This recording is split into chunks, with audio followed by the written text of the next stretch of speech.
हनुमान जी की वनवास के समय की एक प्रमुख और रोचक कथा है, जब उनका सामना महर्षि वाल्मीकि से हुआ था। यह कथा बताती है कि कैसे हनुमान जी ने रामायण के लेखन में एक महत्वपूर्ण योगदान दिया, लेकिन वे अपने तप और भक्ति के चलते अज्ञात रहे। कथा इस प्रकार है। जब श्री राम, लक्ष्मण और सीता के वनवास के समय हनुमान जी उनसे जुड़े, तब उन्होंने भगवान राम की सेवा में अपना जीवन समर्पित कर दिया। युद्ध के बाद और राम राज्य की स्थापना के पश्चात हनुमान जी ने अपने गुरु श्री राम से आज्ञा लेकर जंगलों में तपस्या करने का निर्णय लिया। हनुमान जी के लिए यह समय भगवान राम के स्मरण और उनकी भक्ति में लीन होने का था। वन में तपस्या करते हुए एक दिन हनुमान जी का सामना महर्षि वाल्मीकि से हुआ, जो उस समय रामायण का लेखन कर रहे थे।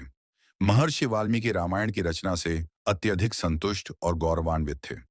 उन्होंने हनुमान जी से बातचीत के दौरान पूछा, आप भी भगवान राम के परम भक्त हैं? क्या आपने भी राम कथा लिखी है? हनुमान जी ने विनम्रता से उत्तर दिया, जी हाँ, मैंने राम कथा को लिखने का प्रयास किया है, लेकिन मेरी रचना में कोई विशेषता नहीं है। महर्षि वाल्मीकि के आग्रह पर हनुमान जी ने उन्हें अपनी राम कथा दिखाई।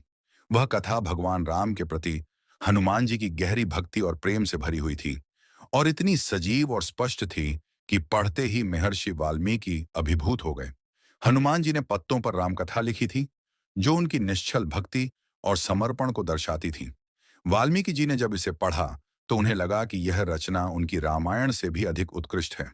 वे चिंतित हो गए कि अगर यह रचना लोक में प्रकट हो गई, तो उनकी रामायण को लोग उतना महत्व नहीं देंगे।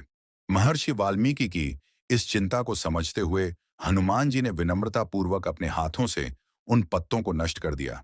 उन्होंने कहा, मैं केवल भगवान राम के चरणों में रहने वाला एक छोटा सा सेवक हूं।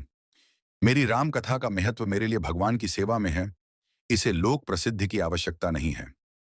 हनुमान जी के इस त्याग और भक्ति से महर्षि वाल्मीकि बहुत प्रभावित हुए, और उन्होंने हनुमान जी को आशीर्वाद दिया। इस कथा का संदेश यह है कि हनुमान जी का जीवन भगवान राम की सेवा और भक्ति में ही निहित था। उनके लिए यश और प्रसिद्धि का कोई मूल्य नहीं था। उनकी भक्ति निश्चल, निस्वार्थ और समर्पण से भरी हुई थी। ये कथा हमें यह सिखाती है कि सच्ची भक्ति वह होती है जिसमें भक्ति के फल या प्रसिद्धि की चिंता नहीं होती, बल्कि ईश्वर की सेवा में आत्मसमर्पण ही सबसे बड़ा लक्ष्य होता है। हनुमान जी की यह विनम्रता, त्याग और निस्वार्थ सेवा का भाव हमें जीवन में सच्चे अर्थों में भक्ति का महत्व समझाता है।